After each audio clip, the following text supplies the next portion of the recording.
السلام عليكم ورحمة الله وبركاته. الحمد لله رب العالمين، والصلاة والسلام على رسوله الأمين وعلى آله وصحبه أجمعين، أما بعد فاتقوا الله يا عباد الله. അള്ളാഹു സുബ്ഹാനഹു വതആലയുടെ വിധിവിലക്കുകൾ ജീവിതത്തിൻ്റെ രഹസ്യങ്ങളിലും പരസ്യങ്ങളിലും കാത്തു സൂക്ഷിക്കുവാൻ കഠിനമായ പരിശ്രമം നമ്മൾ ഓരോരുത്തരും പരിശ്രമിക്കേണ്ടതുണ്ട് എന്ന് സ്വന്തത്തെ മറക്കാതെ നിങ്ങൾ ഓരോരുത്തരെയും ഓർമ്മപ്പെടുത്തുകയാണ്, വസിയ്യത്ത് ചെയ്യുകയാണ്. നാഥൻ അനുഗ്രഹിക്കുമാറാകട്ടെ. സൂറത്തു സജ്ദയിലെ 14-ാമത്തെ ആയത്താണ് ഇനി നമുക്ക് വിശദീകരിക്കാനുള്ളത്. സൂറത്തു സജ്ദയുടെ 2 ക്ലാസ്സുകൾ ഇതോടുകൂടി അവസാനിച്ചു. ഇനി 2 ക്ലാസ്സുകളാണ് ബാക്കിയുള്ളത്. ആദ്യം നമുക്കൊന്ന് പാരായണം ചെയ്ത് തുടങ്ങാം. أعوذ بالله من الشيطان الرجيم. بسم الله الرحمن الرحيم. فذوقوا بما نسيتم لقاء يومكم هذا إنا نسيناكم وذوقوا عذاب الخلد بما كنتم تعملون. فذوقوا بما نسيتم لقاء يومكم هذا إنا نسيناكم وذوقوا عذاب الخلد بما كنتم تعملون. കഴിഞ്ഞ ആയത്തുകളിലൊക്കെ അല്ലാഹു സുബ്ഹാനഹു വതആല അവിശ്വാസികളെക്കുറിച്ചാണ് പറഞ്ഞു വരുന്നത്.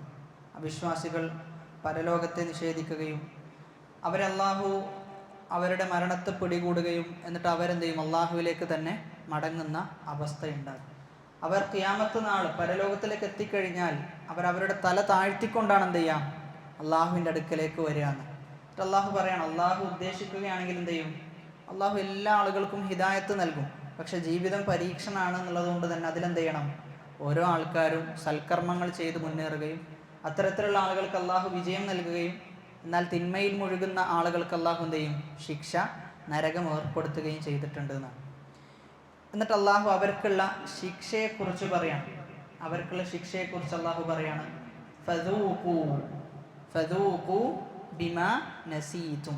അപ്പോൾ ദൂഖു എന്ന് പറഞ്ഞു കഴിഞ്ഞാൽ, ദൗഖ് എന്ന് പറഞ്ഞു കഴിഞ്ഞാൽ രുചി നോക്കുന്നതിനാണ് എന്തെന്ന് പറയാം, ദൗഖ് എന്ന് പറയാം, ടു ടേസ്റ്റ് ആണ്. അപ്പോൾ ഫദൂഖു, നിങ്ങൾ എന്ത് ചെയ്യുക, ആസ്വദിച്ചു കൊള്ളുക, നിങ്ങൾ രുചിച്ചു കൊള്ളുക. എന്ത് കാരണത്താൽ, അവിടെ ബി സബബിയാണ്, കാരണത്താൽ, ബിമാ നസീതും, നിങ്ങൾ മറന്നത് കാരണത്താൽ. എന്താണ് അവർ മറന്നത്? ലിഖാ എന്ന് പറഞ്ഞു കഴിഞ്ഞാൽ കണ്ടുമുട്ടൽ. ലിഖാ യൗമിക്കും ഹാദാ. അപ്പോൾ ഖിയാമത്ത് നാളിലേക്ക് എത്തിക്കഴിഞ്ഞാൽ അവരോട് പറയും, നിങ്ങൾ എന്ത് ചെയ്യുക, ആസ്വദിച്ചു കൊള്ളുക, നിങ്ങൾ രുചിച്ചു കൊള്ളുക. എന്ത് കാരണത്താൽ? നിങ്ങൾ മറന്നത് കാരണത്താൽ. എന്താണ് അവർ മറന്നത്? അള്ളാഹുവിനെ കണ്ടുമുട്ടും, അള്ളാഹുവിൻ്റെ ശിക്ഷ ഏറ്റുവാങ്ങേണ്ടി വരും, സൽക്കർമ്മങ്ങളിൽ നിരതരായ ആളുകൾക്ക് പ്രതിഫലം ലഭിക്കും. അപ്പോൾ ആ ഒരു ദിവസത്തെ എന്ത് ചെയ്തു, അവർ മറന്നു. അങ്ങനെ ഒരു ദിവസം ഉണ്ടാകുമെന്നതിനെ മറന്നു. അപ്പോൾ അള്ളാഹു അവരോട് പറയാം, നിങ്ങൾ എന്ത് ചെയ്തു, ആസ്വദിച്ചു കൊള്ളുക, ശിക്ഷ നിങ്ങൾ രുചിച്ചു കൊള്ളുക. എന്നിട്ട് അള്ളാഹു പറയാണ്, ഇന്നാ നസീനാക്കും, നിങ്ങൾ അള്ളാഹുവിനെ മറന്നു, അള്ളാഹു എന്ത് ചെയ്തു, നിങ്ങളെയും മറന്നു. എന്നിട്ട് വീണ്ടും പറയാം, വദൂഖു, നിങ്ങൾ വീണ്ടും എന്ത് ചെയ്യാം, ആസ്വദിക്കുക, അദാബൽ ഖുൽദ്, അദാബ് ശിക്ഷ. ഖുൽദ് എന്ന് പറഞ്ഞു കഴിഞ്ഞാലോ എപ്പോഴുമുള്ള ശിക്ഷ. അതിലെന്തുണ്ടാവില്ല, ഒരു ശിക്ഷ നിൽക്കുന്ന അവസ്ഥ ഉണ്ടാവുകയില്ല. സ്ഥിരമായ ശിക്ഷ നിങ്ങൾ എന്ത് ചെയ്യാം, ആസ്വദിച്ചു കൊള്ളുക. എന്ത് കാരണത്താൽ? ബിമാ കുന്തും തഅമലൂൻ, നിങ്ങൾ പ്രവർത്തിച്ചതിൻ്റെ ബലമായിക്കൊണ്ട് എന്ത് ചെയ്യുക, നിങ്ങൾ ആസ്വദിച്ചു കൊള്ളുക എന്നാണ് അല്ലാഹു സുബ്ഹാനഹു വതആല പറയുന്നത്. അപ്പോൾ ആയത്തിൻ്റെ ആദ്യത്തെ ഭാഗം ഫദൂഖൂ ബിമാ നസീതും ലിഖാഅ യൗമിക്കും ഹാദാ, ഇന്നേ ദിവസം, ഈ ഒരു ദിവസത്തെ നിങ്ങൾ മറന്നത് കാരണത്താൽ നിങ്ങൾ രുചിച്ചു കൊള്ളുക, ആസ്വദിച്ചു കൊള്ളുക. അപ്പോൾ ഈ ഒരു ദിവസം എന്ന് പറയുന്നത് ആഖിറത്താണ്. അവരെന്ത് ചെയ്തു, ആഖിറത്തിനെ മറന്നുകൊണ്ട് ദുനിയാവ് മാത്രമാണ് ജീവിതം എന്നായിരുന്നു അവർ ധരിച്ചു വെച്ചിരുന്നത്. അപ്പോൾ ആഖിറത്തിനെ മറന്നുകൊണ്ട് ജീവിച്ചതാണ് എന്ത് പറ്റിയത്, അവർക്ക് അമളി പറ്റിയത്, അവർക്ക് പ്രശ്നമുണ്ടാക്കിയത്. ആഖിറത്തിനെ മറന്നുകൊണ്ട് ജീവിച്ചു. സ്വാഭാവികമായിട്ടും അവിടുത്തെ ഇപ്പം എന്ത് ചെയ്തു, എല്ലാം കാണുന്ന ഒരവസ്ഥ ഉണ്ടായി. അള്ളാഹു അവരെ മോശമാക്കുക എന്ന രൂപത്തിലാണ് എന്ത് പറയുന്നത്, നിങ്ങൾ ആസ്വദിച്ചോ, നിങ്ങൾ എന്ത് ചെയ്തോ, ശിക്ഷ ആസ്വദിച്ചോ. ഈ ആസ്വാദനം എന്താണ്? നല്ല കാര്യങ്ങളല്ലേ ആസ്വദിക്കുക, മോശമായ കാര്യങ്ങൾ ആസ്വദിക്കലല്ല ശരിക്കും പറഞ്ഞു കഴിഞ്ഞാൽ, മറിച്ച് അത് നമ്മൾക്കൊരു ദുരന്തമാണ്. പക്ഷെ ഇവിടെ അള്ളാഹു ആസ്വദിക്കുക എന്നുള്ള പ്രയോഗം പറയാൻ കാരണം അവരെ മോശമാക്കിയതാണ്. ദുനിയാവിൽ എന്ത് ചെയ്തു, നിങ്ങൾ അള്ളാഹുവിനെ ധിക്കരിച്ചുകൊണ്ട് നിങ്ങൾ ജീവിതം മുന്നോട്ട് കൊണ്ടുപോയി. ആഖിറത്തിൽ എന്ത് ചെയ്തോ, നിങ്ങളത് കാരണത്താൽ നിങ്ങൾ ആസ്വദിച്ചോ എന്ന് അള്ളാഹു പറയാം. വേറെ ചില ആയത്തിലും ഇതേ പ്രയോഗം അള്ളാഹു പ്രയോഗിച്ചിട്ടുണ്ട്. സൂറത്തു നഹ്ലിലെ 112-ാമത്തെ ആയത്ത്,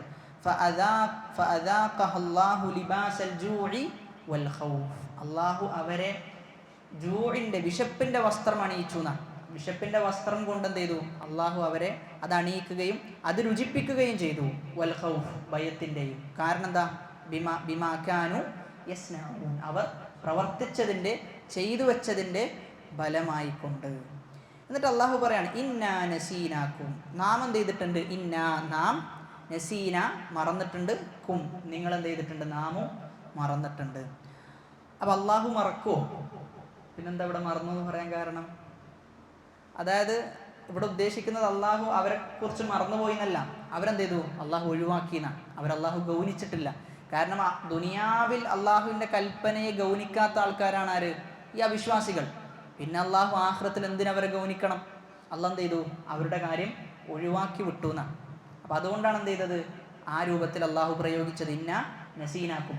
നമ്മൾ മറന്നു കഴിഞ്ഞാൽ എന്താ ഉണ്ടാവില്ല, നമുക്ക് പിന്നെ അയാൾ ഓർമ്മ ഉണ്ടാവില്ല, അദ്ദേഹത്തെ നമ്മൾ എന്ത് ചെയ്യും, ജീവിതത്തിൽ നിന്ന് പാടെ മാറ്റി വെക്കുന്ന. അപ്പോൾ മറന്നു കഴിഞ്ഞാൽ എന്താണോ ഉണ്ടാകുന്നത് അതാണ് അള്ളാഹു ചെയ്തത്. അള്ളാഹ്ക്ക് മറവി ഉണ്ടോ എന്ന് ചോദിച്ചാൽ എന്തില്ല, അള്ളാഹ്ക്ക് മറവി ഒരിക്കലും ഉണ്ടാവുകയില്ല. ഇവിടെയാണ് നമ്മൾ മനസ്സിലാക്കേണ്ട ഒരു അടിസ്ഥാന തത്വം, അൽ ജസാഉ മിൻ ജിൻസിൽ അമൽ.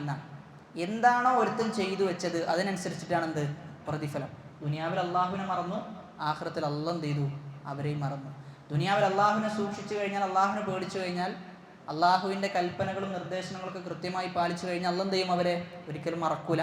ആഖിറത്തിൽ എത്തിക്കഴിഞ്ഞാൽ അവരല്ലാഹു ഗൗനിക്കും. എന്നിട്ട് അവിടെ ഇന്നാ സനുആമിലുക്കും മുആമലത്തൻ നാസി, സൂറത്തുൽ ജാസിയയിൽ ഇതേ ആയത്ത്, ഇതിന് സമാനമായ ആയത്ത് വരുന്നുണ്ട്. അൽ യൗമ നൻസാക്കും കമാ നസീതും ലിഖാഅ യൗമിക്കും ഹാദാ, ഇന്നേ ദിവസം ഞാൻ എന്ത് ചെയ്തിട്ടുണ്ട്, നിങ്ങളെ മറന്നിട്ടുണ്ട്. കാരണം എന്താ, നിങ്ങൾ എന്ത് ചെയ്തിട്ടുണ്ട്, അള്ളാഹുവിനെയും മറന്നത് കാരണത്താൽ. എന്നിട്ട് അള്ളാഹു പറയാണ് വദൂഖു അദാബൽ ഖുൽദ്. ഇവിടെ ശ്രദ്ധിച്ചു നോക്കിയേ, ആയത്തിന്റെ ആദ്യ ഭാഗത്തിൽ അള്ളാഹു പറഞ്ഞു എന്ത്, ഫദൂഖു, നിങ്ങൾ ആസ്വദിക്കാൻ. വീണ്ടും അള്ളാഹു പറയണത് വദൂഖു. അവ ശരിക്കും ഒരു പ്രാവശ്യം പറഞ്ഞാൽ മതി, വീണ്ടും വീണ്ടും പറയുന്നതിന് വേണ്ടിയിട്ടാണ്, മോശമാക്കാനാണ്, അവരുടെ അവസ്ഥയെ മോശമായി ചിത്രീകരിക്കാനാണ്. നിങ്ങൾ എന്ത് ചെയ്യണം, വീണ്ടും ആസ്വദിക്കണം. എന്താണത്, അദാബൽ ഖുൽദ്, എന്നെന്നുമുള്ള ശിക്ഷ എന്നാണ്. അപ്പം ശിക്ഷ എന്ന് പറഞ്ഞു കഴിഞ്ഞാൽ തന്നെ എന്താണ്, മനസ്സിന് പ്രയാസം ഉണ്ടാക്കുന്നതും ബുദ്ധിമുട്ടുണ്ടാക്കുന്നതുമാണ്. അതോടൊപ്പം തന്നെ ചേർത്ത് പറഞ്ഞു എങ്ങനെയുള്ള ശിക്ഷ, ഖുൽദാണ് ശിക്ഷയുടെ അവസ്ഥ എന്നാണ്. നമുക്കൊക്കെ ഉള്ളൊരു സമാധാനം എന്താ, ശിക്ഷ കിട്ടിക്കഴിഞ്ഞു തന്നെ വിചാരിക്കുക, എന്തെങ്കിലും പണിഷ്മെൻ്റ് ഒക്കെ കിട്ടിക്കഴിഞ്ഞാൽ തന്നെ നമുക്കുള്ളൊരു സമാധാനമാണ് എന്ത്, കുറച്ചൊരു സമയത്തൊക്കെ ഉണ്ടാവുള്ളൂ, ഒരാഴ്ച, അതല്ലെങ്കിൽ ഒരു ദിവസം, അല്ലെങ്കിൽ 2 ദിവസം. പക്ഷെ ഇവിടെ അദാബുൽ ഖുൽദ് എന്ന് പറയുന്നതോടുകൂടി എന്ത് ചെയ്തു, അവരുടെ സമാധാനം നഷ്ടപ്പെട്ടു. എന്നൊന്നും എന്താണ്, ശിക്ഷയാണെന്നാണ്. ആ ഒരു സമാധാനവും ഒരു ഇളവും, ഒരു ചെറിയ നേരിയ സമയത്തിന് അള്ളാഹു ഇളവ് കൊടുക്കുമോ? ഇല്ല, ഒരു ഇളവുണ്ടാവില്ല. ശിക്ഷക്ക് ഒരാൾ അർഹമായി കഴിഞ്ഞാൽ അതിൽ നിന്ന് യാതൊരു രക്ഷയുമില്ല എന്നാണ്. അതാണ് അള്ളാഹുവിൻ്റെ ശിക്ഷയുടെ പ്രത്യേകത. അള്ളാഹു ഗാലിബുൻ അലാ അംരിഹി, അള്ളാഹു അവൻ ഉദ്ദേശിച്ച കാര്യം ചെയ്യും, അത് അള്ളാഹു നടപ്പിലാക്കുക തന്നെ ചെയ്യും. എന്നിട്ട് കാരണം പറയാം, ഈ ശിക്ഷക്കൊക്കെ അവർ കാരണമായി തീർന്നത് എന്തുകൊണ്ട്, ബിമാ കുന്തും തഅമലൂൻ, നിങ്ങൾ പ്രവർത്തിച്ചതിൻ്റെ കാരണത്താലാണ്. അതിൽ നിന്ന് എന്തു മനസ്സിലാക്കാം, അള്ളാഹു ഒരാളെയും എന്ത് ചെയ്യൂല, അനാവശ്യമായി വെറുതെ അള്ളാഹ് ശിക്ഷിക്കൂല. അള്ളാഹ് അങ്ങേയറ്റം നീതിമാനാണ്. അള്ളാഹു നീതിയിൽ അധിഷ്ഠിതമായിട്ടാണ് എന്ത് ചെയ്യുക, അള്ളാഹു കാര്യങ്ങൾ വിധിക്കുക. അതാണ് അള്ളാഹു നീതിമാനാണ് എന്നതുകൊണ്ടാണ് എന്ത് ചെയ്യുന്നത്, സൃഷ്ടികളോട് നിങ്ങൾ എന്ത് ചെയ്യണം, നീതി പാലിക്കണം. യഅ്ദിലു, നിങ്ങൾ നീതി പാലിക്കുന്നവരാകണം. അപ്പം നമ്മൾ ചെയ്തു വെച്ചതിൻ്റെ കാരണത്താലാണ് നമുക്ക് എന്ത് ചെയ്യുക, ശിക്ഷ കിട്ടുക. അപ്പം നമ്മൾ ഏത് രൂപത്തിലാണോ ജീവിക്കുന്നത് അതിനനുസരിച്ചിട്ട് നമുക്ക് ശിക്ഷ ഉണ്ടാകും. അതല്ലാതെ ഒരാളെ വെറുതെ അള്ളാഹ് ശിക്ഷിക്കുന്ന അവസ്ഥ ഉണ്ടാവുകയില്ല. സൂറത്തു നബയിലെ 24 മുതൽ 30 വരെയുള്ള ആയത്തിൽ അള്ളാഹു പറയുന്നുണ്ട് അവർക്ക് ലഭിക്കുന്ന ശിക്ഷയുടെ അവസ്ഥ. ലാ യദൂഖൂന ഫീഹാ ബർദൻ വലാ ശറാബ, അവർക്ക് കുടിക്കാനോ ഒരു തണുപ്പുള്ളതൊന്നും ഉണ്ടാവില്ല. ഇല്ലാ ഹമീമൻ വഗസ്സാഖ ജസാഅൻ വിഫാഖ ഇന്നഹും കാനൂ ലാ യർജൂന ഹിസാബ വകദ്ദബൂ ബിആയാതിനാ കിദ്ദാബ വകുല്ല ഷൈഇൻ അഹ്സൈനാഹു കിതാബ ഫദൂഖൂ ഫലൻ നസീദകും ഇല്ലാ അദാബ. നിങ്ങൾ ആസ്വദിച്ചു കൊള്ളുക, നിങ്ങൾക്ക് ശിക്ഷയല്ലാത്ത ഒന്നും ചെയ്യൂല, വർദ്ധിച്ചു കിട്ടൂല എന്നാണ്. വർദ്ധിച്ചു കിട്ടുകയാണെങ്കിൽ എന്താ കിട്ടുക? ശിക്ഷയാണ്. അല്ലാതെ പ്രതിഫലം ഒന്നും ചെയ്യൂല, അവർക്ക് കിട്ടുന്ന അവസ്ഥ ഉണ്ടാവുകയില്ല. എന്നിട്ട് അല്ലാഹു സുബ്ഹാനഹു വ തആല അടുത്ത ആയത്തിൽ പറയുന്നത്, അപ്പോൾ ഇതുവരെ പറഞ്ഞത് അവിശ്വാസികളെ കുറിച്ചാണ്, ഇതുവരെ പറഞ്ഞു വെച്ചത് അവിശ്വാസികളെ കുറിച്ച്. ഇനി വരുന്ന 15-ാമത്തെ ആയത്തിൽ പറയുന്നത് വിശ്വാസികളെ കുറിച്ചാണ്. വിശ്വാസികളുടെ പ്രത്യേകത എന്താണ്, അവരുടെ വിശേഷണങ്ങൾ എന്തൊക്കെയാണ് എന്ന കാര്യമാണ് വിശദീകരിക്കുന്നത്. അപ്പോൾ വിശുദ്ധ ഖുർആന്റെ ശൈലിയാണത്. ഒരിടത്ത് ശിക്ഷയെക്കുറിച്ച് പറഞ്ഞാൽ എന്ത് ചെയ്യും, പിന്നെ അള്ളാഹു പറയാ അനുഗ്രഹങ്ങളെ കുറിച്ചായിരിക്കും. മുഅ്മിനങ്ങളെ കുറിച്ചാണ് ഒരിടത്ത് പറഞ്ഞിട്ടുണ്ടെങ്കിൽ ശേഷം എന്ത് ചെയ്യും, അവിശ്വാസികളെ കുറിച്ച് വിശദീകരിക്കും. അപ്പോൾ ഇവിടെ അവിശ്വാസികൾക്ക് ലഭിക്കുന്ന ശിക്ഷ ലഭിക്കാനുള്ള കാരണം എന്താണ്, അവർ ചെയ്തു വെച്ചതൊക്കെ പറഞ്ഞു. ഇനി മുഅ്മിനീങ്ങളുടെ സവിശേഷമായ ഗുണത്തെക്കുറിച്ചാണ് പറയുന്നത്.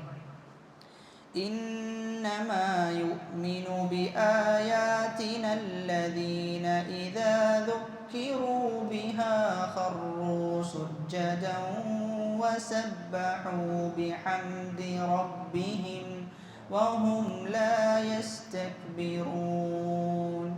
ഇന്നമാ യുഅ്മിനു ബിആയാതിനാ അല്ലദീന ഇദാ ദുക്കിറൂ ബിഹാ ഖറൂ സുജ്ജദൻ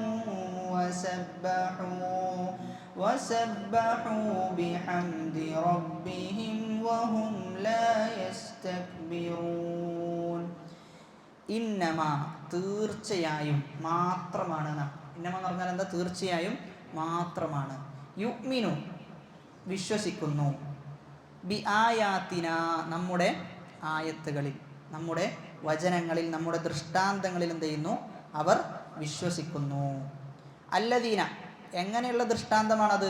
ഇദാ ദുക്കിറു ബിഹ, ഇദാ ആയാൽ, ദുക്കിറു ഉത്ബോധിപ്പിക്കപ്പെട്ടാൽ, ബിഹ ആ ദൃഷ്ടാന്തങ്ങൾ കൊണ്ട്. അപ്പം അള്ളാഹുവിൻ്റെ ആയത്തുകൾ ഓതി കേൾപ്പിക്കപ്പെട്ടാൽ, അത് കേൾക്കുന്ന അവസ്ഥ ഉണ്ടായിക്കഴിഞ്ഞാൽ ഖറു അവരെന്ത് ചെയ്യും? വീഴും. എങ്ങനെ? സുജ്ജദൻ സുജൂദിലാകും അവർ.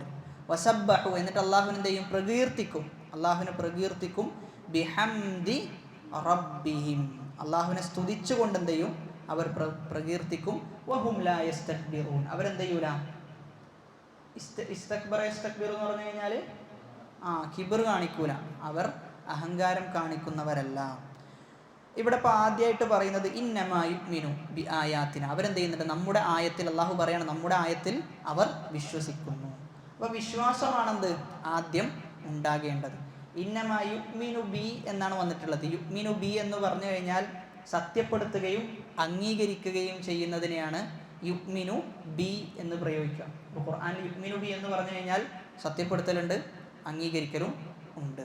ഇന്നമ തീർച്ചയായും മാത്രമാണ്, യുഅ്മിനു അവർ വിശ്വസിക്കുന്നു, അംഗീകരിക്കുന്നു, ബി ആയാത്തിന നമ്മുടെ ആയത്തുകളിൽ, നമ്മുടെ ദൃഷ്ടാന്തങ്ങളിൽ. അവിടെ യുഅ്മിനു എന്ന പ്രയോഗം അള്ളാഹു പ്രയോഗിച്ചിട്ടുള്ളത് മുളാരിയിലാണ്, അതായത് കഴിഞ്ഞു പോയ കാലത്തല്ല, മറിച്ച് ഇപ്പം എന്ത് ചെയ്യുന്നുണ്ട്? അവർ വിശ്വസിക്കുന്നുണ്ട് എന്ന പ്രയോഗമാണ് പ്രയോഗിച്ചിട്ടുള്ളത്. അതിൻ്റെ കാരണം എന്തെന്ന് ചോദിച്ചു കഴിഞ്ഞാൽ ഈമാൻ എന്ത് ചെയ്യും? ഈമാന് പുതുക്കപ്പെടുന്ന അവസ്ഥ ഉണ്ടാകും. അവരെന്ത് ചെയ്യുന്നുണ്ട്? ഇപ്പോഴും വളരെ കൃത്യമായിട്ട് വിശ്വസിച്ച് പോരുന്നുണ്ട്. എന്നിട്ട് അവരെക്കുറിച്ച് പറയാം, അതായത് അവർ ആയത്തുകളിൽ വിശ്വസിക്കുന്നു. അള്ളാഹുവിൻ്റെ ആയത്ത് എങ്ങനെയുള്ളതാണ്? അല്ലദീന ഇദാ ദുക്കിറൂ അവർക്ക് വിശുദ്ധ ഖുർആനിലെ ആയത്തുകൾ ഉത്ബോധിപ്പിക്കപ്പെട്ടാൽ, അല്ലദീന യാതൊരു കൂട്ടർ, ഇദാ ദുക്കിറു ഉത്ബോധിപ്പിക്കപ്പെട്ട് കഴിഞ്ഞാൽ. അപ്പോൾ ഖുർആൻ്റെ ആയത്ത് കേട്ട് കഴിഞ്ഞാൽ എന്നാണ്, ഖുർആൻ്റെ ആയത്തുകൾ കേട്ട് കഴിഞ്ഞാൽ അവരെന്ത് ചെയ്യും? അത് അംഗീകരിക്കും, അത് സ്വീകരിക്കും, അത് കേൾക്കുന്ന അവസ്ഥ ഉണ്ടാകും. അതല്ലാതെ അവിശ്വാസികൾ എന്താ ചെയ്തത്? ആയത്തുകൾ കേട്ടപ്പോൾ അവർ ചെവി എന്ത് ചെയ്തു?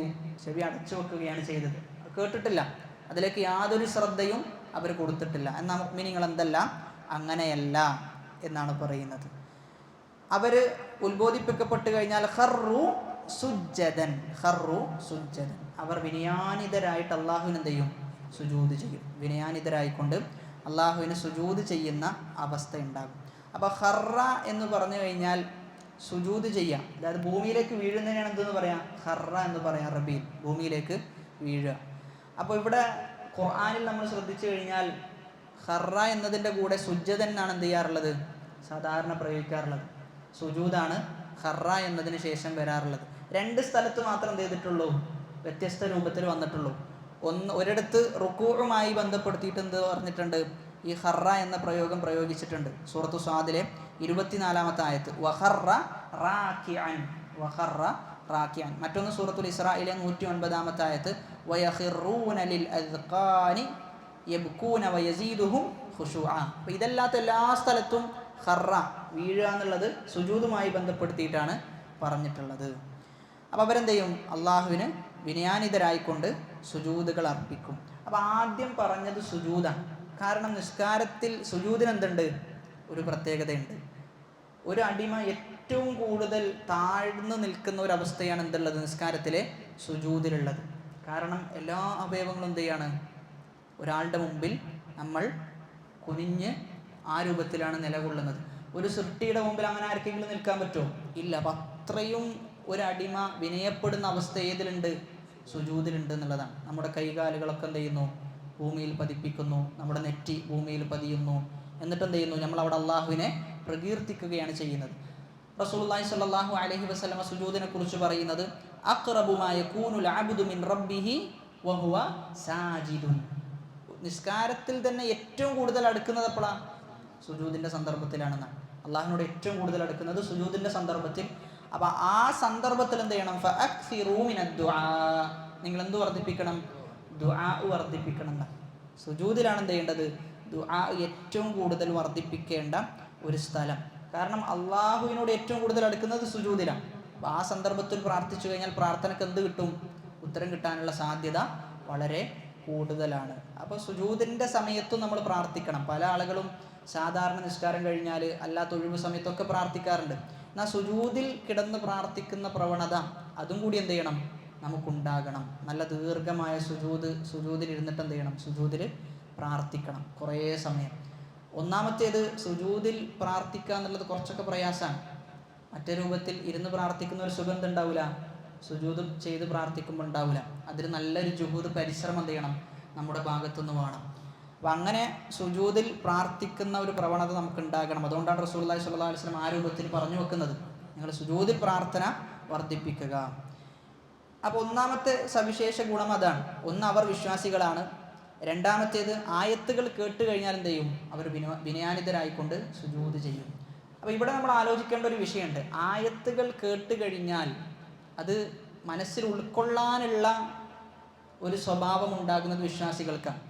ആയത്ത് കേട്ടു, എന്നാൽ ആ കേട്ടതനുസരിച്ച് ജീവിതത്തിൽ പ്രാവർത്തികമാക്കാൻ പറ്റൽ ആർക്കാണ്, വിശ്വാസികൾക്കാണ് എന്നാണ്. അല്ലാത്ത ഒരാളെ സംബന്ധിച്ചിടത്തോളം എന്ത് ചെയ്യൂല, ആയത്തിങ്ങനെ കേട്ടുപോകും, പക്ഷെ ആ കേട്ടതിൽ എന്തുണ്ടാവില്ല, ഒരു സ്വാധീനം ഉണ്ടാവുകയില്ല. അപ്പം മുഅ്മിനിനെ സംബന്ധിച്ചിടത്തോളം, യഥാർത്ഥ മുഅ്മിനിനെ സംബന്ധിച്ചിടത്തോളം ആയത്തുകൾ കേട്ട് കഴിഞ്ഞാൽ ആയത്ത് അവൻ്റെ മനസ്സിൽ എന്ത് ചെയ്യും, തങ്ങി നിൽക്കും. ആയത്ത് മനസ്സ് തങ്ങി നിൽക്കും.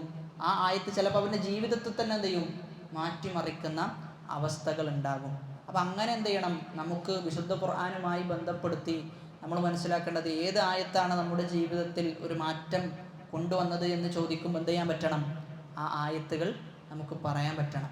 ഒരുപാട് സഹാബാക്കളും അവരുടെ ചരിത്രമൊക്കെ വായിച്ചു നോക്കുമ്പോൾ നമുക്ക് മനസ്സിലാകുന്നതാണ്. ചില ആയത്തുകൾ എന്ത് ചെയ്തിട്ടുണ്ട്, അവരെ വല്ലാത്തൊരു സ്വാധീനം അവർക്ക് ചില ആയത്തുകൾ നൽകിയിട്ടുണ്ട് എന്നാണ്. എന്നിട്ട് പറയുന്നത് വസബ്ബഹു, അവരെന്ത് ചെയ്യുന്നു, അള്ളാഹുവിനെ പ്രകീർത്തിക്കുന്നു, തസ്ബീഹ് ചൊല്ലുന്നു. എന്തിനോടൊപ്പം, ബിഹംദി റബ്ബിഹിം, അള്ളാഹുവിനെ അവരുടെ റബ്ബിനെ പുകഴ്ത്തുന്നതോടൊപ്പം തന്നെ എന്ത് ചെയ്യുന്നു, പ്രകീർത്തിക്കുകയും ചെയ്യുന്നു. അപ്പോൾ തസ്ബീഹ് എന്ന് പറഞ്ഞു കഴിഞ്ഞാൽ അള്ളാഹുവിനെ മുശ്രിക്കീങ്ങളും മറ്റുമൊക്കെ മോശമായി ചിത്രീകരിക്കും. അള്ളാഹുവിന് ഇല്ലാത്തതൊക്കെ കെട്ടിച്ചമച്ച് പറയും. അപ്പോൾ അതിൽ നിന്നൊക്കെ അള്ളാഹുവിനെ എന്താക്കലാണ്, പ്രകീർത്തിക്കലാണ്. അതിൽ നിന്നൊക്കെ അള്ളാഹു പരിശുദ്ധനാണ് എന്ന് പറയലാണ് തസ്ബീഹ്. ഹംദ് എന്ന് പറഞ്ഞാലോ, അള്ളാഹു പൂർണ്ണമായ വിശേഷണങ്ങളുള്ളവനാണ്. അള്ളാഹു എല്ലാം കേൾക്കുന്നു, എല്ലാം കാണുന്നു, എല്ലാം അറിയുന്നു എന്നിങ്ങനെയുള്ള പൂർണ്ണമായ വിശേഷണമുള്ളവനാണ് അള്ളാഹു സുബ്ഹാനഹു വ തആല. അപ്പോൾ അതുകൊണ്ട് എന്ത് ചെയ്യണം, ആ അള്ളാഹുവിനെ നമ്മൾ സ്തുതിക്കണം. അപ്പോൾ പ്രകീർത്തിക്കലും ഉണ്ടാകണം, സ്തുതിക്കലും ഉണ്ടാകണം. അതോടൊപ്പം തന്നെ വിശ്വാസികളായ ആളുകളുടെ, ഈമാനുള്ള ആളുകളുടെ മറ്റൊരു സവിശേഷമായ ഗുണമാണ് വഹും ലാ യസ്തക്ബിറൂൻ, അവരെന്ത് ചെയ്യൂല, കിബർ ഉണ്ടാവുകയില്ല. അപ്പോൾ കിബർ എന്നത് വളരെ വലിയ മനസ്സിന് ബാധിക്കുന്ന രോഗമാണ്. കിബർ ഉണ്ടായിക്കഴിഞ്ഞാൽ ഒരുപാട് നന്മകൾ എന്ത് ചെയ്യും, നഷ്ടപ്പെടും. ഒരുപാട് നന്മകൾ നഷ്ടപ്പെടുന്നു മാത്രമല്ല, അണുമണിത്തൂക്കം, നബി സല്ലല്ലാഹു അലൈഹി വസല്ലമ പറയുന്നത് അതാണ്, അണുമണിത്തൂക്കം കിബർ ഉണ്ടായാൽ ഓൻ എവിടേക്ക് പ്രവേശിക്കൂല, സ്വർഗത്ത് പ്രവേശിക്കൂല എന്നാണ്. കിബർ അള്ളാഹ്ക്ക് മാത്രം ഖാസായ ഗുണമാണ്. മനുഷ്യന് എന്ത് ചെയ്യാൻ പറ്റൂല, ആ ഗുണം ഉൾക്കൊള്ളാൻ പറ്റൂല. കാരണം മനുഷ്യൻ അബ്ദാണ്, അടിമയാണ്. അടിമക്ക് കിബർ എന്ന അവസ്ഥ ഉണ്ടാവുമോ? ഇല്ല, ഒരിക്കലും അടിമക്ക് കിബർ എന്ന അവസ്ഥ ഉണ്ടാവുകയില്ല. അതുകൊണ്ട് തന്നെ മനുഷ്യനും കിബർ എന്ന ഒരവസ്ഥ ഉണ്ടാകാൻ പാടില്ല. ഉണ്ടായിക്കഴിഞ്ഞാൽ ഒരുപാട് നന്മകൾ അവന് തടയപ്പെടുന്ന അവസ്ഥ ഉണ്ടാകും. സൃഷ്ടികൾക്കിടയിലും എന്ത് ചെയ്യും, അവൻ നിന്ദ്യനായി മാറും. സൃഷ്ടികൾക്കിടയിലും സംസാരം ഉണ്ടാകും, ഓൻ കിബറനാണ്, ഓൻ അഹങ്കാരിയാണ് എന്ന സംസാരം ഉണ്ടാകും. അപ്പോൾ കിബർ മൊത്തത്തിൽ, കിബർ എന്നത് മുത്തലക്കൻ വിരോധിക്കപ്പെട്ട ഒരു സ്വഭാവമാണ്. നല്ല സ്വഭാവമല്ല എന്ത്, കിബർ എന്നുള്ളത്. വഹും ലാ യസ്തക്ബിറൂൻ. അപ്പോൾ ഇവിടെ ഈ ആയത്തിൽ എന്തുണ്ട്, സുജൂദു അത്തിലാവ, തിലാവത്തിൻ്റെ സുജൂദിൻ്റെ ആയത്തുകളാണ് വന്നിട്ടുള്ളത്. അപ്പോൾ തിലാവത്തിൻ്റെ സുജൂദിൻ്റെ ആയത്തുമായി ബന്ധപ്പെട്ട് പണ്ഡിതന്മാർക്കിടയിൽ രണ്ട് അഭിപ്രായങ്ങളാണുള്ളത്. അതായത് തിലാവത്തിൻ്റെ സുജൂദ് ചെയ്യുമ്പോൾ പലപ്പോഴും പല ആളുകൾക്കും ഉണ്ടാകുന്ന സംശയമാണ്, ഉളൂ എടുക്കണോ, ഖിബലക്ക് മുന്നിടണോ എന്നിങ്ങനെയുള്ള സംശയങ്ങൾ ഉണ്ടാകാറുണ്ട്. അപ്പോൾ അതിൽ രണ്ടഭിപ്രായങ്ങളാണുള്ളത്. ഒന്നാമത്തേത്, സുജൂദു തിലാവ എന്ന് പറഞ്ഞു കഴിഞ്ഞാൽ നിസ്കാരത്തിൻ്റെ അതേ ഹുക്കുമാണ് എന്നാണ് ഒരു അഭിപ്രായം. അപ്പോൾ നിസ്കാരത്തിൻ്റെ അതേ ഹുക്കുമാണ് എന്ന് പറഞ്ഞ ആളുകളെ സംബന്ധിച്ചിടത്തോളം എന്ത് ചെയ്യേണ്ടി വരും, ഉളൂ വേണ്ടി വരും, ഖിബലക്ക് മുന്നിടേണ്ടി വരും, ഒക്കെ വേണം. എന്നാൽ മറ്റൊരു അഭിപ്രായം എന്നുള്ളത്, എന്ത് വേണ്ട, നിസ്കാരത്തെ പോലെയല്ല. അപ്പോൾ എന്തിൻ്റെ ആവശ്യം ഉണ്ടാവില്ല, ഉളുവിൻ്റെ ആവശ്യം ഉണ്ടാവില്ല, ഖിബലക്ക് മുന്നിടേണ്ട ആവശ്യം ഉണ്ടാവില്ല, ഇതൊന്നും ആവശ്യം ഉണ്ടാവില്ല. അപ്പോൾ അതിൽ പ്രബലമായി മനസ്സിലാകുന്നത് അല്ലാഹു ആലം, ചില പണ്ഡിതന്മാരൊക്കെ പറഞ്ഞു വെക്കുന്നത്, ഷെയ്ഖ് സ്വാലിഹുൽ ഫൗസാൻ ഹഫിളഹുല്ലാ ഒക്കെ പറയുന്നത്, എന്തിൻ്റെ ആവശ്യമില്ല, നിസ്കാരത്തിൻ്റെ ഭാഗമല്ല, അതുകൊണ്ട് തന്നെ എന്ത് ചെയ്യാം, ഉളു ഇല്ലാതാണെങ്കിലും ഒക്കെ എന്ത് ചെയ്യാം, ചെയ്യാന്നുള്ളതാണ്. പക്ഷേ ഈ രണ്ട് ആൾക്കാരും പറയുന്നത് അഫ്ളൽ ഏത് തന്നെയാണ്, ഉളുവോടുകൂടി അതോടൊപ്പം തന്നെ ഖിബലക്ക് മുന്നിട്ട് സുജൂദ് ചെയ്യൽ തന്നെയാണെന്ത്, ഏറ്റവും ഉത്തമം. അപ്പം അങ്ങനെ ചെയ്യാൻ സാധിക്കുന്ന ആൾക്കാർ എന്ത് ചെയ്താൽ മതി, ആ രൂപത്തിൽ തന്നെ ചെയ്താൽ മതി. ഇനി അടുത്ത ആയത്ത്, തതജാഫാ ജുനൂബുഹും അനിൽ മദാജിഇ യദ്ഊന റബ്ബഹും ഖൗഫൻ വതമഅ വമിമ്മാ റസഖ്നാഹും യുൻഫിഖൂൻ. തതജാഫാ ജുനൂബുഹും അനിൽ മദാജിഇ യദ്ഊന റബ്ബഹും ഖൗഫൻ വതമഅ വമിമ്മാ റസഖ്നാഹും യുൻഫിഖൂൻ. ഇനി മുഅ്മിനീങ്ങളുടെ മറ്റു സവിശേഷമായ ഗുണം പറയാം. തതജാഫാ ജുനൂബുഹും, തതജാഫാ ജുനൂബുഹും, അവരുടെ പാർശ്വങ്ങൾ എന്ത് ചെയ്യുന്നു, എഴുന്നേൽക്കുന്നു, ഉണരുന്നു. എന്തിനെ തൊട്ട്, അനിൽ മദാജിഇ, കിടക്കുന്ന സ്ഥലത്തെ തൊട്ട് എന്ത് ചെയ്യുന്നു, അവർ എഴുന്നേൽക്കുന്നു എന്നാണ്.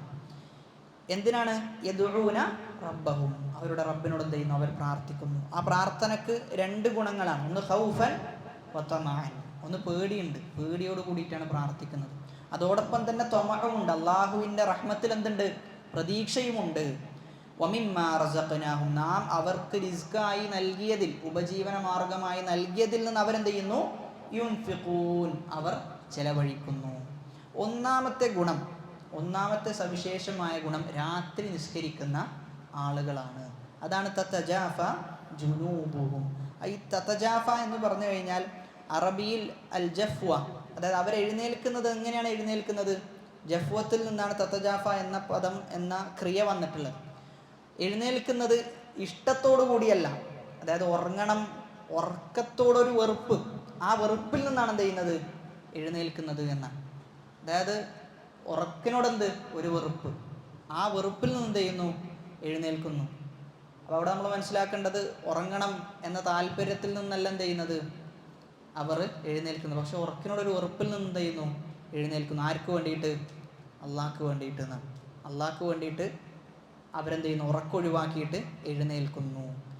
അപ്പോൾ നമ്മൾ മനസ്സിലാക്കേണ്ട ഇവിടെ ഒരു വിഷയം എന്നുള്ളത്, ഒരാൾ ഏറ്റവും കൂടുതൽ ക്ഷീണത്തിൻ്റെ അവസ്ഥയിൽ ഒക്കെ ഉള്ളൊരവസ്ഥയാണ് ഉറക്കിൻ്റെ അവസ്ഥ എന്ന് പറഞ്ഞു കഴിഞ്ഞാൽ. ഒരാളെ സംബന്ധിച്ചിടത്തോളം എന്തെങ്കിലും വഹിക്കുന്ന ഒരാൾ വലിയ വെയിറ്റ് വഹിക്കുന്നുണ്ടെങ്കിൽ എന്ത് ചെയ്യും, അത് താഴെ വെച്ച് കഴിഞ്ഞാൽ കുറച്ചൊരു ഭാരം കുറയും. ഇനി നിന്ന് ക്ഷീണിക്കുമ്പോഴാണ് എന്ത് ചെയ്യുക, നമ്മൾ ഇരിക്കുക. ആ ഇരുത്തം തന്നെ കുറേ നേരം ഇരുന്നാലോ നമ്മൾ ശരീരം മൊത്തം എന്ത് ചെയ്യും, ക്ഷീണമാവും. ആ മൊത്തം ക്ഷീണമായി കഴിഞ്ഞാൽ എന്താണ് എന്ത് ചെയ്യുക, ഒരാൾ കിടന്നുറങ്ങുന്ന അവസ്ഥ ഉണ്ടാവുക. അപ്പോൾ ആ ക്ഷീണത്തിൻ്റെ അവസ്ഥയിൽ എന്ത് ചെയ്യാണ്, കുറച്ചൊക്കെ കഴിയുമ്പോൾ അവരെന്ത് ചെയ്യും, അള്ളാഹുവിന് വേണ്ടി എഴുന്നേൽക്കും. അതാണ് ചില ആയത്തുകളിലൊക്കെ പറയുന്നത്, ഖലീലൻ മിനൽ ലൈലി, അവർ രാത്രിയിൽ നിന്ന് എന്ത് ചെയ്യാറുണ്ട്, കുറച്ചേ ഉറങ്ങാറുള്ളൂ എന്നാണ്. രാത്രിയുടെ ചെറിയ ഭാഗം മാത്രമേ അവർ ഉറങ്ങാറുള്ളൂ. അപ്പോൾ അവർ ഉറക്കിനോടൊരു വെറുപ്പ് പ്രകടിപ്പിച്ച് അതിൽ നിന്ന് എന്ത് ചെയ്യാണ്, അവർ എഴുന്നേൽക്കുകയാണ്. അപ്പോൾ ഖിയാമുൽ ലൈൽ, രാത്രി നിസ്കാരം എന്നത് ഒരു മുഅ്മിനിനെ സംബന്ധിച്ചിടത്തോളം അവനെ ഇസ്തിഖാമത്തിൽ ദീനിൽ അടിയുറച്ച് നിർത്തുന്ന ഒരു കാര്യം. നമുക്ക് ദീനിൽ അടിയുറച്ച് നിൽക്കണോ, അവനെന്ത് ചെയ്യണം, രാത്രി നിസ്കരിക്കണം. കാരണം രാത്രി നിസ്കരിക്കുന്ന ഒരാൾക്ക് ആരും കാണാതെ ഒറ്റയ്ക്ക് എഴുന്നേറ്റ് നിസ്കരിക്കാൻ സാധിക്കുക എന്നുള്ളത് എന്താണ്, വലിയ തൗഫീഖാണ്. അത് എല്ലാ സാധാരണക്കാരെ സംബന്ധിച്ചിടത്തോളം സാധിക്കണം എന്നില്ല. അത് അള്ളാഹു തിരഞ്ഞെടുത്ത അള്ളാഹുവിൻ്റെ ഏറ്റവും അടുത്ത അടിമകൾക്ക് അത് സാധിക്കുകയുള്ളൂ. ചില പണ്ഡിതന്മാരോടൊക്കെ രാത്രി എഴുന്നേൽക്കാൻ സാധിക്കാത്തതിൻ്റെ കാരണം, എനിക്ക് രാത്രി എഴുന്നേൽക്കാൻ സാധിക്കുന്നില്ല, അലാറം വെക്കുന്നുണ്ട്, അതിനുവേണ്ടി എല്ലാ കാര്യങ്ങളും സൗകര്യങ്ങളൊക്കെ ചെയ്യുന്നുണ്ട്, പക്ഷെ എന്ത് ചെയ്യാൻ പറ്റുന്നില്ല, രാത്രി എഴുന്നേൽക്കാൻ പറ്റുന്നില്ല. ആ സമയത്ത് പണ്ഡിതന്മാർ പറയുന്നത് കയ്യത്തക്ക ദുനൂബു, നിന്റെ തെറ്റുകളാണ് എന്ത് ചെയ്തത്, നിന്നെ കെട്ടിയിട്ടത് എന്നാണ്. ആ ഉറക്കിൽ നിന്ന് എഴുന്നേൽക്കുന്നതിനെ തൊട്ട് നിന്നെ കെട്ടിയിട്ടത് നിന്റെ തിന്മകളാണ്. അപ്പം രാവിലത്തെ ജീവിതം അതെങ്ങനെയാണോ എന്നതിനെ പരിഗണിച്ചിട്ടാണ് എന്ത് ചെയ്യുക, രാത്രി നമുക്ക് എഴുന്നേൽക്കാൻ സാധിക്കുക. രാവിലെ പാപങ്ങൾ ചെയ്ത് ജീവിക്കുന്നു എങ്കിൽ രാത്രി എന്ത് ചെയ്യാൻ പറ്റൂല, എഴുന്നേൽക്കാൻ പറ്റൂല. അതോടൊപ്പം തന്നെ രാത്രി നിസ്കരിച്ചു കഴിഞ്ഞാൽ ആ സമയത്തുള്ള നിസ്കാരത്തിന് വല്ലാത്ത ഒരു മാനസിക ശക്തി നമുക്ക് പകർന്നു നൽകാൻ സാധിക്കും. രണ്ടാമത്തത്, ആ സന്ദർഭത്തിലുള്ള പ്രാർത്ഥനയ്ക്കും എന്തുണ്ട്, വലിയ ഉത്തരം കിട്ടാൻ അവസരമുള്ള പ്രാർത്ഥനയാണ്. അള്ളാഹു സുബ്ഹാനഹു വ തആല ഇറങ്ങി വന്നുകൊണ്ട് ചോദിക്കുന്നുണ്ടല്ലോ, ആരാണ് എന്നോട് പ്രാർത്ഥിക്കാനുള്ളത്, ആരാണ് എന്നോട് പാപമോചനം തേടാനുള്ളത്, അവർക്ക് ഞാൻ എന്ത് ചെയ്യും, പാപമോചനം കൊടുക്കും, അവരുടെ പ്രാർത്ഥനയ്ക്ക് ഞാൻ ഉത്തരം നൽകും. ഒരു ഖുർആൻ മനപ്പാഠം പഠിക്കുന്ന ഒരു വിദ്യാർത്ഥിയുടെ കഥ പറയുന്നത്, ആ വിദ്യാർത്ഥിക്ക് ഖുർആൻ മനപ്പാടാക്കണമെങ്കിൽ ഏകദേശം 14-15 മണിക്കൂർ എടുക്കുന്ന ഒരു പേജ് പഠിക്കണമെങ്കിൽ. അപ്പോൾ ഒരു പേജ് പഠിക്കണമെങ്കിൽ 16 മണിക്കൂർ എന്ന് പറഞ്ഞു കഴിഞ്ഞാൽ ബാക്കി കുറച്ച് സമയമുള്ളൂ. അങ്ങനെ ഡോക്ടറുമായി ബന്ധപ്പെട്ടപ്പോൾ പറഞ്ഞു, ഇങ്ങനെ പോയി കഴിഞ്ഞാൽ എന്ത് ചെയ്യും, ശരീരത്തിന് വല്ലാത്ത പ്രയാസം ബാധിക്കും എന്ന് പറഞ്ഞു. അവിടെ ആ വിദ്യാർത്ഥിക്ക് പഠിപ്പിക്കുന്ന ഉസ്താദ് പറഞ്ഞു, നീ എന്ത് ചെയ്യും, രാത്രി എഴുന്നേറ്റിട്ട് നിൻ്റെ കാര്യങ്ങളൊക്കെ അള്ളാഹുവിനോട് പറഞ്ഞിട്ട് എന്ത് ചെയ്യണം, പ്രാർത്ഥിക്കണം എന്ന് പറഞ്ഞു. അങ്ങനെ ആ വിദ്യാർത്ഥി എന്ത് ചെയ്തു, ആ വിദ്യാർത്ഥി 16 മണിക്കൂറും ഇരുന്ന് പഠിക്കുന്നുണ്ട്, എന്നിട്ടും എന്ത് ചെയ്യണില്ല, ഒരു പേജ് പോലും പഠിച്ചു തീരുന്നില്ല. അങ്ങനെ പ്രാർത്ഥിച്ചു. അതിനുശേഷം 1 മണിക്കൂറിൽ 8 പേജിൻ്റെ അടുത്താണ് എന്ത് ചെയ്തത്, മനപ്പാടാക്കിയതെന്നാണ്. 1 മണിക്കൂറിൽ 1 പേജ് പോലും മനപ്പാടമാക്കാൻ പറ്റാത്ത വിദ്യാർത്ഥി 8 പേജിൻ്റെ അടുത്ത് എന്ത് ചെയ്തു, മനപ്പാടാക്കിയതാണ്. അപ്പോൾ അത്ഭുതങ്ങൾ ജീവിതത്തിൽ എന്ത് ചെയ്യാൻ പറ്റും, ആ രാത്രി സമയത്തെ ഉപയോഗപ്പെടുത്തുന്ന ആളുകളെ സംബന്ധിച്ചിടത്തോളം ജീവിതത്തിൽ വളരെ കൃത്യമായിട്ട് കാണാൻ പറ്റും. എത്രത്തോളം എന്ന് ചോദിച്ചു കഴിഞ്ഞാൽ, ആ പറയുന്ന വ്യക്തി വലിയ അറിയപ്പെടുന്ന പ്രബോധകനാവുകയും ദാഇയാവുകയും ക്ലാസ്സുകളൊക്കെ പരിശോധിച്ചു കഴിഞ്ഞാൽ ക്ലാസ്സുകൾ പോലും മനപ്പാടത്തിൽ നിന്നാണ് എന്ത് ചെയ്യുക, എടുക്കുക എന്നാണ്. നോട്ടൊന്നും വെക്കാതെ എന്ത് ചെയ്യും, ക്ലാസ് എടുക്കും. അത്രയും അറിയപ്പെടുന്ന ഹിഫ്ളിൻ്റെ വിഷയത്തിൽ, മനപ്പാടത്തിൻ്റെ വിഷയത്തിൽ കഴിവുറ്റ ഒരാളായിട്ട് എന്ത് ചെയ്തിട്ടുണ്ട്, മാറിയിട്ടുണ്ട്. ഇത് രാത്രി നിസ്കാരത്തിൻ്റെയും രാത്രിയുടെ പ്രാർത്ഥനയുടെയും ബലമാണ്. റസൂലുള്ളാഹി സ്വല്ലല്ലാഹു അലൈഹി വസല്ലം പറയുന്നുണ്ട്, ഒരു ഭാര്യ എന്ത് ചെയ്യുന്നു, ഭർത്താവിനെ രാത്രി നിസ്കാരത്തിന് വേണ്ടി എഴുന്നേൽപ്പിക്കുന്നു. ഭർത്താവ് എഴുന്നേൽക്കുന്നില്ല, വെള്ളം കുടിക്കുന്നു, എന്നിട്ട് എഴുന്നേൽപ്പിക്കുന്നു. ഭർത്താവ് തിരിച്ചെന്ത് ചെയ്യുന്നു, ഭാര്യയും എഴുന്നേൽപ്പിക്കുന്നു. അതെന്താണ്, അള്ളാഹു സുബ്ഹാനഹു വ തആല അങ്ങനെയുള്ള ഭർത്താക്കന്മാർക്കും ഭാര്യയ്ക്കുമിടയിൽ റഹ്മത്ത് അള്ളാഹു എന്ത് ചെയ്യും, വിട്ടുകൊടുക്കും എന്ന് ഹദീസിൽ വന്നിട്ടുണ്ട്. അപ്പോൾ അങ്ങനെ എന്ത് ചെയ്യാൻ പറ്റണം, പരസ്പരം വിളിക്കാൻ സാധിക്കണം എന്നുള്ളതാണ്. വിളിച്ചിട്ടുണ്ടോ എന്ന് ചോദിച്ചാൽ ചിലപ്പോൾ ടൂറിനൊക്കെ വിളിച്ചിട്ടുണ്ടാവും, എന്നാൽ ഉഖ്റവിയായ വിഷയത്തിൽ വിളിച്ചിട്ടുണ്ടോ എന്നുള്ളതാണ് പരമപ്രധാനമായ ചോദ്യം. ദുനിയവിയായ കാര്യത്തിന് സ്വാഭാവികമാണ്, പല കാര്യത്തിനും വിളിച്ചിട്ടുണ്ടാകാം, ഒക്കെ ഉണ്ടാകാം. എന്നാൽ ഉഖ്റവിയായിട്ട് ആഖിറവുമായി ബന്ധപ്പെടുത്തി നമ്മുടെ ആഖിറത്തിന് സഹായകമാകുന്നുണ്ടോ എന്നതാണെന്ത് ഏറ്റവും വലിയ ചോദ്യം. കാരണം ജീവിതത്തിൻ്റെ ലക്ഷ്യം എന്താ, ദുനിയാവല്ലല്ലോ. ജീവിതത്തിൻ്റെ ലക്ഷ്യം ആഖിറമാണ്, ജീവിതത്തിൻ്റെ ലക്ഷ്യം. അപ്പോൾ ആ ആഖിറത്തിലേക്കാണ് എന്ത് ചെയ്യേണ്ടത്, പരസ്പരം സഹായകരമായി മാറേണ്ടത്. അതാണ് ഒന്നാമത്തെ അവരുടെ സവിശേഷമായ ഗുണം. രണ്ടാമത്തേത് യദ്ഊന റബ്ബഹും ഖൗഫൻ വതമഅ, അവരവരുടെ റബ്ബിനോട് പ്രാർത്ഥിക്കുന്നു, ഖൗഫോട് കൂടിയും ത്വമഅോട് കൂടിയും. അപ്പോൾ ഈ രണ്ടും നമ്മൾ പലപ്പോഴായി പല ക്ലാസ്സിലും പറഞ്ഞ വിഷയമാണ്. ഒരു മുഅ്മിനിനെ സംബന്ധിച്ചിടത്തോളം രണ്ട് കാര്യങ്ങൾ ഉണ്ടാകണം. ഒന്നെന്താണ്? ഖൗഫും, ഭയവും പ്രതീക്ഷയും. ഒരു പക്ഷിക്ക് രണ്ട് ചിറകുകൾ എത്രത്തോളം പ്രാധാന്യമാണോ അത്രത്തോളം പ്രാധാന്യമാണ് ഒരു മുഅ്മിൻ എന്ത്? ഭയവും പ്രതീക്ഷയും. ഒന്ന് പോയാൽ എന്ത് ചെയ്യും? ഒരു പക്ഷിയുടെ ഒരു ചിറക് പോയി കഴിഞ്ഞാൽ പക്ഷിക്ക് പറക്കാൻ പറ്റൂല. അതേപോലെയാണ് ഒരു മുഅ്മിൻ്റെ പ്രതീക്ഷ പോയി കഴിഞ്ഞാൽ, പേടി മാത്രമായാൽ എന്താണ്? അത് പ്രശ്നമാണ്. എന്നാൽ പേടി പോയി ഭയങ്കര പ്രതീക്ഷയാണ്, അതും ബുദ്ധിമുട്ടാണ്. ഇവിടെ ഈ രണ്ട് കാര്യവും എന്ത് ചെയ്യണം? ബാലൻസിങ് ആയിട്ട് പോകണം. രണ്ട് കാര്യം ബാലൻസിങ് ആയിട്ട് പോകണം. ഒരാൾക്ക് തീരെ പ്രതീക്ഷയില്ല, ഒരുപാട് തെറ്റുകൾ ചെയ്ത് ജീവിക്കുന്ന ഒരു മനുഷ്യൻ, എല്ലാ പ്രതീക്ഷകളും എന്ത് ചെയ്തു? അവൻ വിട്ടു. അള്ളാഹുവിൻ്റെ അടുക്കൽ നിന്നുള്ള മഗ്ഫിറത്ത് എന്ത് ചെയ്തു? അവൻ വിട്ടു. അവൻ പ്രതീക്ഷിക്കുന്നില്ല, അള്ളാഹു പുറത്തിരുന്ന് പോലും എന്ത് ചെയ്യുന്നില്ല? പ്രതീക്ഷിക്കുന്നില്ല. അത് വൻപാപത്തിൽപ്പെട്ടതാണ്. അള്ളാഹു പൊറുക്കുകയില്ല എന്നൊരാൾ കരുതുകയാണ് എങ്കിൽ അത് വൻപാപത്തിൽ അക്ബറുൽ കബായിറാണ്. അവൻ്റെ തൗഹീദിൽ എന്തുണ്ട്? കുറവുണ്ട് എന്നാണ്. മുഹമ്മദ് അബ്ദുൽ വഹാബ് റഹിമഹുല്ല കിതാബു തൗഹീദിൻ്റെ ഒരു ഹെഡിങ് ആയിട്ട് തന്നെ ശീർഷകമായിട്ട് കൊടുക്കുന്ന വിഷയം ഇതാണ്: അൽ യഅ്സു മിർ റൗഹി അൽ ഖുനൂതു മിർ റഹ്മത്തില്ലാ. അള്ളാഹുവിൻ്റെ റഹ്മത്തിനെ തൊട്ടെന്താവുക? ഖുനൂത്ത് ഉണ്ടാവുക, നിരാശനാവുക. അതേപോലെ തന്നെ അൽ മക്രു, അള്ളാഹുവിൻ്റെ ശിക്ഷയെ തൊട്ട്, അൽ മക്രു മിൻ അദാബില്ല, അള്ളാഹുവിൻ്റെ ശിക്ഷയെ തൊട്ട് എന്തുണ്ടാവുക? അള്ളാഹു ശിക്ഷിക്കുന്നില്ല എന്ന ഒരു ഭയമില്ലാത്തൊരു ജീവിതം. അപ്പോൾ ഭയവും വേണം, പ്രതീക്ഷയും വേണം. ഇനി ചില സമയത്ത് ഭയം കൂടേണ്ടി വരും. തെറ്റുകൾ ചെയ്യാൻ തോന്നുന്ന സമയത്ത് ഒരാൾക്ക് പ്രതീക്ഷ കൂടിക്കഴിഞ്ഞാലോ അള്ളാഹു പുറത്തരും എന്ന് പറഞ്ഞു കഴിഞ്ഞാൽ ആ തെറ്റിലേക്ക് ചെന്ന് പതിക്കും. അപ്പോൾ അവിടെ എന്ത് വർദ്ധിക്കേണ്ടി വരും? ഖൗഫ് വർദ്ധിക്കേണ്ടി വരും. എന്നാൽ അതേ സമയത്ത് തെറ്റുകളിൽ മുഴുകുന്ന, തെറ്റുകളിൽ ഇങ്ങനെ ചെയ്ത് അവസാനം അള്ളാഹുവിൻ്റെ പ്രതീക്ഷ ഒന്നും ഉണ്ടാവില്ല എന്ന് വിചാരിക്കുന്ന ഒരാളെ സംബന്ധിച്ചിടത്തോളം എന്ത് വർദ്ധിക്കണം?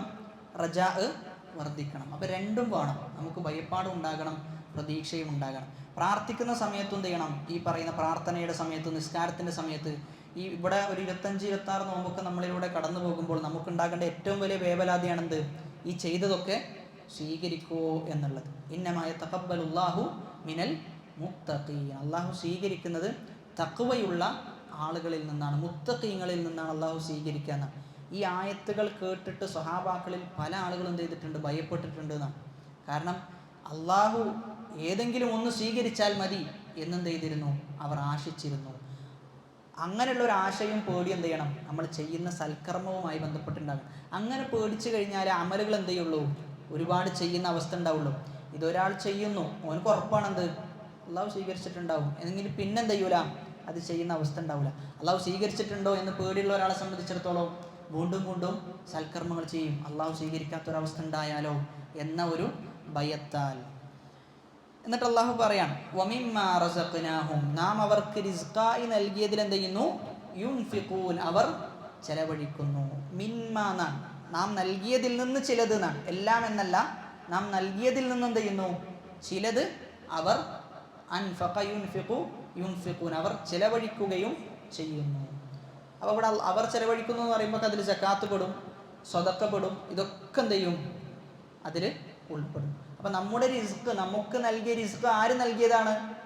അള്ളാഹു പറയുന്നത് മിമ്മാ റസഖ്നാഹും, നാം ആണ് എന്ത് ചെയ്തിട്ടുള്ളത്? അവർക്ക് നൽകിയിട്ടുള്ളത്, ഉപജീവന മാർഗം നൽകിയിട്ടുള്ളത്. അപ്പോൾ റിസ്ക്കുമായി ബന്ധപ്പെട്ട് നമ്മൾ പറഞ്ഞപ്പോൾ സൂചിപ്പിച്ചിരുന്നു, റിസ്ക് എന്ന് പറഞ്ഞാൽ എന്ത് മാത്രമല്ല, പണം മാത്രമല്ല റിസ്ക്, മറിച്ച് നമുക്ക് അനുഗ്രഹമായി ലഭിക്കുന്നതൊക്കെ എന്താണ്? റിസ്ക്കാണ്. ആ റിസ്ക്കിൽ നിന്ന് അവരെന്ത് ചെയ്യുന്നു? ചെലവഴിക്കുന്നു. അപ്പോൾ ഇപ്പോൾ റമളാൻ ആയതുകൊണ്ട് തന്നെ ഒരുപാട് പിരിവുകളുണ്ട്. അപ്പോൾ അവിടെ നമ്മൾ മനസ്സിലാക്കേണ്ടത്, നമ്മൾ പിരിവ് കൊടുക്കാൻ വേണ്ടി തൗഫീഖ് ലഭിക്കപ്പെട്ട ആളുകളാണ്. പിരിവ് ചോദിക്കാൻ എന്ത് ചെയ്തിട്ടില്ല, ആ ഒരു അവസ്ഥയിലേക്ക് നമ്മൾ എത്തിയിട്ടില്ല. അപ്പോൾ അവിടെ നമ്മൾ എന്ത് ചെയ്യണം? അള്ളാഹുവിനെ ശുക്ർ ചെയ്യേണ്ട ഒരവസ്ഥ തന്നെയാണെന്ത്? അങ്ങനെ ഓരോ ആളുകളും ചോദിച്ചു വരുമ്പോൾ നമ്മൾ മനസ്സിലാക്കേണ്ടത്, അള്ളാഹു കൊടുക്കാനുള്ള തൗഫീഖ് എന്ത് ചെയ്തിട്ടുണ്ട്? റബ്ബേ, എത്ര കുറച്ചാണെങ്കിലും കൊടുക്കാനുള്ള ഒരവസ്ഥ അള്ളാഹു നമുക്ക് ഉണ്ടാക്കി തന്നല്ലോ. അതെന്താണ്? വലിയ ഖൈറിലാണ് നമ്മൾ മനസ്സിലാക്കേണ്ടത്. ഈ ആയത്തിൽ നമ്മൾ മനസ്സിലാക്കേണ്ടത്, ഇബാദത്തുകൾ പലതരമുണ്ട്. ഇബാദത്ത് ലാസിമായ ഇബാദത്തുമുണ്ട്, മുതഅദ്ദിയായ ഇബാദത്തുമുണ്ട്. ലാസിമായ ഇബാദത്ത് എന്ന് പറഞ്ഞാൽ സ്വന്തത്തിൽ ഒതുങ്ങി നിൽക്കുന്ന ഇബാദത്തുകൾ. ഇപ്പോൾ നിസ്കാരം എന്ന് പറഞ്ഞു കഴിഞ്ഞാൽ സ്വന്തത്തിൽ ഒതുങ്ങി നിൽക്കുന്ന ഇബാദത്താണ്. അത് വേറൊരാളിലേക്ക് എത്തുന്നുണ്ടോ? ഇല്ല, നിസ്കാരം സ്വന്തത്തിൽ ഒതുങ്ങി നിൽക്കുന്ന ഇബാദത്താണ്. എന്നാൽ മുതഅദ്ദിയായ ഇബാദത്തുണ്ട്. മുതഅദ്ദിയായ ഇബാദത്ത് എന്ന് പറഞ്ഞാൽ നമ്മളിൽ മാത്രം ഒതുങ്ങി നിൽക്കുന്നതല്ല. അതേതാണ് ഈ ആയത്തിൽ? ധനം ചെലവഴിക്കുക. നമുക്കത് പ്രതിഫലം ലഭിക്കും, അതോടൊപ്പം തന്നെ ആർക്കും കിട്ടുന്നുണ്ട്, വേറൊരാൾക്കും ഒരു സഹായകമാകുന്നുണ്ട്. അപ്പോൾ ഇബാദത്തുകൾ ഈ രണ്ട് രൂപത്തിലാണ്. ഒന്ന് ലാസിമായതുമുണ്ട്, മുതഅദ്ദിയായ ഇബാദത്തുമുണ്ട്. പ്രബോധനം എന്നത് ലാസിമാണോ മുതഅദ്ദിയാണോ? മുതഅദ്ദിയാണ്. പ്രബോധനം മുതഅദ്ദിയാണ്. അപ്പോൾ ഇങ്ങനെ പരിശോധിച്ചു കഴിഞ്ഞാൽ ഒരുപാട് മുതഅദ്ദിയായ ഇബാദത്തുകളുമുണ്ട്, ലാസിമായ ഇബാദത്തുമുണ്ട്. രണ്ടിലും എന്ത് ചെയ്യണം? നമ്മൾ ചെയ്യാൻ വേണ്ടി പരിശ്രമിക്കണം. മുതഅദ്ദിയായ ഇബാദത്തിൻ്റെ പ്രത്യേകത എന്ന് പറഞ്ഞു കഴിഞ്ഞാൽ നമ്മളിൽ ഒതുങ്ങി നിൽക്കൂല, ഒരുപാട് ആളുകളിലേക്ക് എന്ത് ചെയ്യും? ആ കാര്യം എത്തിപ്പെടും എന്നുള്ളതാണ്. അപ്പോൾ പ്രതിഫലം എന്ത് ചെയ്യും? വർദ്ധിക്കപ്പെടുന്ന അവസ്ഥ ഉണ്ടാകും. പല ആളുകളും ചെയ്യാറുള്ള എന്തെന്ന് വെച്ച് കഴിഞ്ഞാൽ ലാസിമായ ഇബാദത്തുകൾ എന്ത് ചെയ്യും? പല ആളുകളും ചെയ്യാറുണ്ട്, സ്വന്തത്തിന് വേണ്ടിയിട്ടുള്ള കാര്യങ്ങളൊക്കെ ചെയ്യും. എന്നാൽ മുതഅദ്ദിയായ ഇബാദത്തിൻ്റെ വിഷയത്തിൽ പല ആളുകളും എന്ത് ചെയ്യും? വീഴ്ച വരുത്തും. സ്വതക്ക കൊടുക്കുന്നത്, അതേപോലെ തന്നെ ദാനധർമ്മം, സഹായം, എങ്ങനെയൊക്കെയാണോ നമുക്ക് സഹായിക്കാൻ സാധിക്കുക അതൊക്കെ എന്ത് ചെയ്യണം? നമ്മൾ ചെയ്യണം. ഒരാളൊരു സഹായത്തിന് നമ്മളോട് ആവശ്യപ്പെട്ടു, നമ്മൾ സഹായം ചെയ്തു കൊടുക്കുകയാണ്. അത് ഏത് ഇബാദത്തിലാണ് വരിക? മുതഅദ്ദിയായ ഇബാദത്തിലാണ് എന്ത് ചെയ്യുക? അത് ഉൾപ്പെടുക. അപ്പോൾ ആ രണ്ട് ഇബാദത്തും എന്ത് ചെയ്തിട്ടുണ്ട്? ഈ ഒരു ആയത്തിൽ കൂട്ടിച്ചേർത്തിട്ട് അള്ളാഹു പറഞ്ഞിട്ടുണ്ട്. അപ്പം ഇങ്ങനെയൊക്കെ ചെയ്ത ആളുകൾ, അപ്പം വിശ്വാസികൾ അള്ളാഹുവിൽ വിശ്വസിക്കുന്നു, അള്ളാഹുവിൻ്റെ ആയത്തുകൾ കേട്ട് കഴിഞ്ഞാൽ അതിലവർക്ക് ഒരു ഉണർവുണ്ടാകുന്നു, അള്ളാഹുവിന് സുജൂദ് ചെയ്യുന്നു, അള്ളാഹുവിനെ പ്രകീർത്തിക്കുന്നു, അള്ളാഹുവിനെ സ്തുതിക്കുന്നു, അവർ രാത്രി നിസ്കരിക്കുന്നു, അതോടൊപ്പം തന്നെ അള്ളാഹുവോട് പ്രാർത്ഥിക്കുന്നത് ഭയത്തോടു കൂടിയും പ്രതീക്ഷയോടുകൂടിയുമാണ്.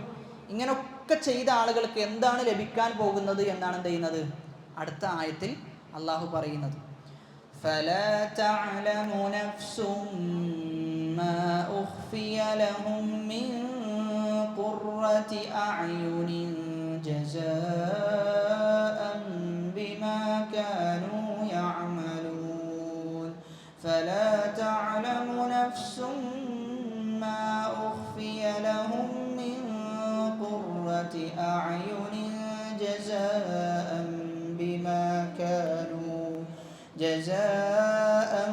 بما كانوا يعملون فلا تعلم نفس ഒരു നഫ്സും അറിയുകയില്ല. ഒരു നഫ്സും, അതിന് മുസ്ലിമാകട്ടെ അമുസ്ലിമാകട്ടെ ആരും ഒരു നഫ്സും അറിയുകയില്ല. മാ ഉഖ്ഫിയ ലഹും, അവർക്ക് എന്താണ് ഗോപ്യമാക്കി വെച്ചിട്ടുള്ളത്. ഖഫി എന്ന് പറഞ്ഞാൽ എന്താ? ഗോപ്യമാക്കുന്നത്, ഗോപ്യമായ കാര്യങ്ങളാണ് ഖഫി എന്ന് പറഞ്ഞത്. ഉഖ്ഫിയ എന്ന് പറഞ്ഞു കഴിഞ്ഞാൽ ഗോപ്യമാക്കപ്പെട്ടത്. മാ ഉഖ്ഫിയ ലഹും, എന്തൊന്നാണ് അവർക്ക് ഗോപ്യമാക്കപ്പെട്ടത്. മിൻ ഖുർറത്തി അഅ്യുനിൻ, എന്തിൽ നിന്ന്? കണ്ണിന് കുളിർമ നൽകുന്ന കാര്യങ്ങളിൽ നിന്ന് എന്തൊക്കെയാണ് അവർക്ക് ഗോപ്യമാക്കപ്പെട്ടത് എന്ന് ഒരു നഫ്സിനും അറിയുകയില്ല. എന്ത് കാരണത്താലാണ് അള്ളാഹു ഇതൊക്കെ ഗോപ്യമാക്കി അവരുടെ കണ്ണിന് കുളിർമ നൽകുന്ന കാര്യങ്ങളൊക്കെ ഒരുക്കി വെച്ചത്? എന്തിൻ്റെ കാരണത്താലാണ്? ജസാഅൻ, പ്രതിഫലമെന്നോണം, ബിമാ കാനൂ യഅമലൂൻ, അവർ പ്രവർത്തിച്ചതിൻ്റെ പ്രതിഫലമെന്നോണമാണ് അള്ളാഹു അവർക്ക് കണ്ണിന് കൺകുളിർമയേകുന്ന ഒരുപാട് കാര്യങ്ങൾ ഒരുക്കി വെച്ചിട്ടുള്ളത് എന്ന് അള്ളാഹു പറയാം.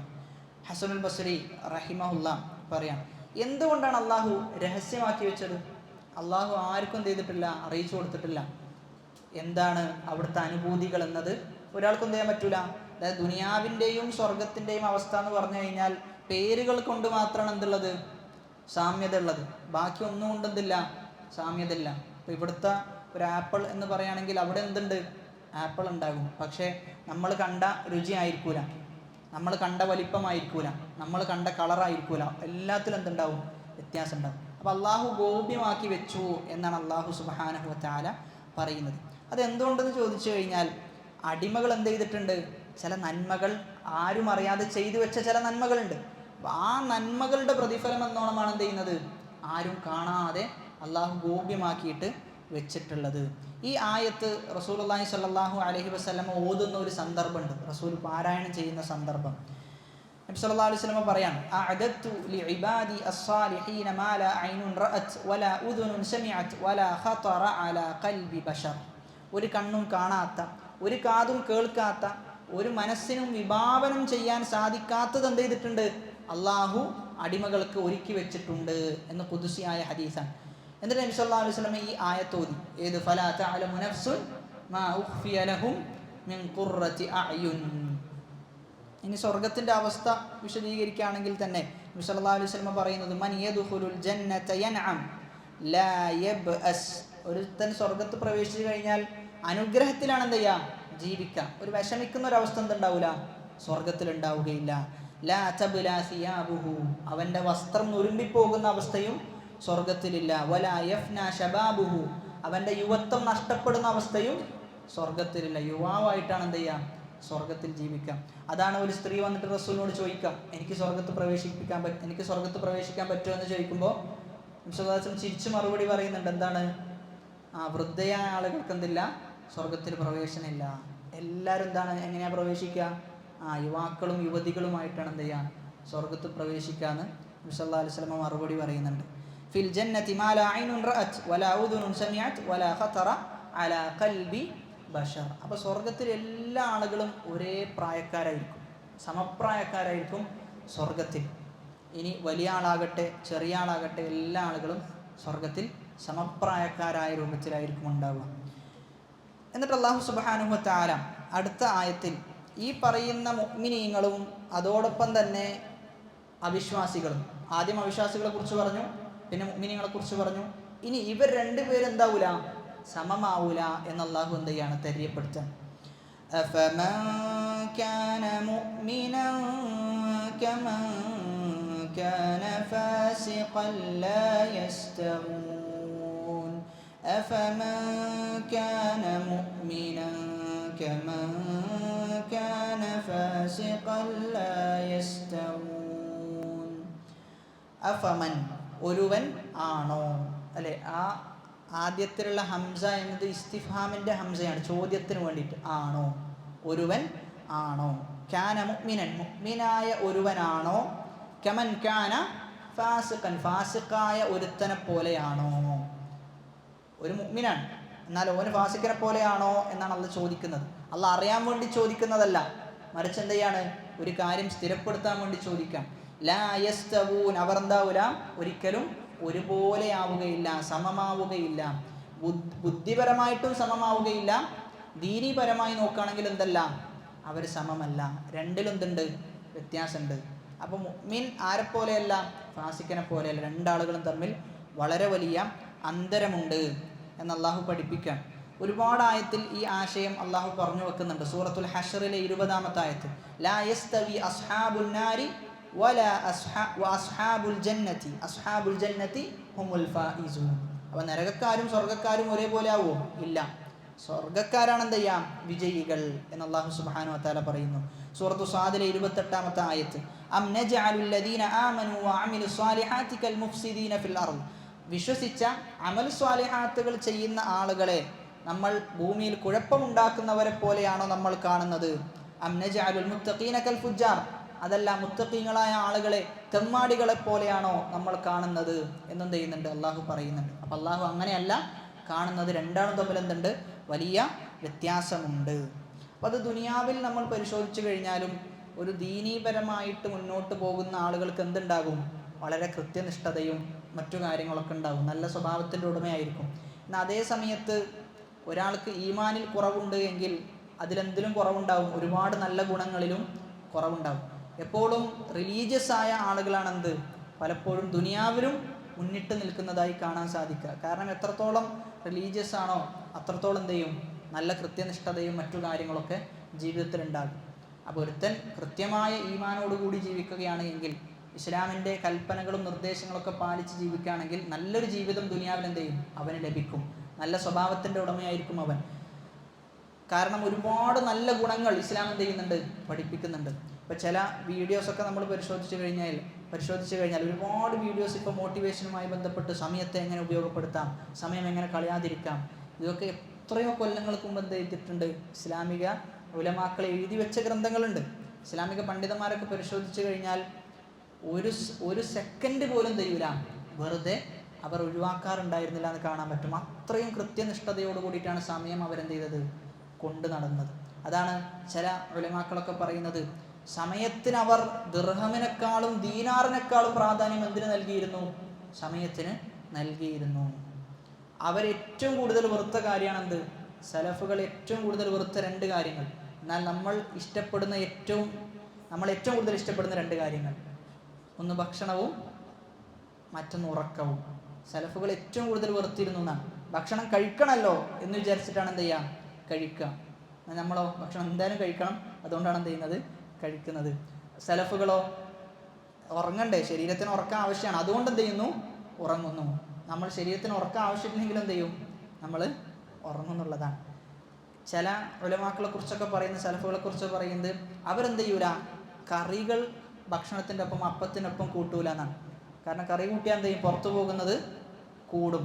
അപ്പോൾ 3 ദിവസത്തിൽ ഒരിക്കൽ എന്ത് ചെയ്താൽ മതി, പുറത്തു പോയാൽ മതി. തിന്നുന്നത് അത്രയാണ്. പക്ഷെ നമ്മളോ ചിലപ്പോൾ നല്ലോണം കയറ്റും ചെയ്യുന്ന പുറത്ത് പോകില്ല. അതെന്താണ്, ബുദ്ധിമുട്ടാണ്. അപ്പോൾ അവർ 3 ദിവസത്തിൽ പോകുന്നു എന്നൊക്കെ പറയുന്നത് എന്തുകൊണ്ടാണ്, ഭക്ഷണം വളരെ കുറച്ച് കഴിക്കുക, വളരെ കുറച്ച് ഭക്ഷണം കഴിക്കുക എന്നാണ്.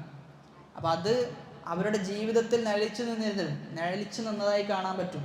ഒരുപാട് മുൻഗാമികൾ അവരൊക്കെ ഒരുപാട് ബൃഹത്തായ ഗ്രന്ഥങ്ങൾ ഒക്കെ ശേഖരിക്കാനൊക്കെ കാരണമായി തീർന്നത് ഈ കഠിനമായ പരിശ്രമമാണ്.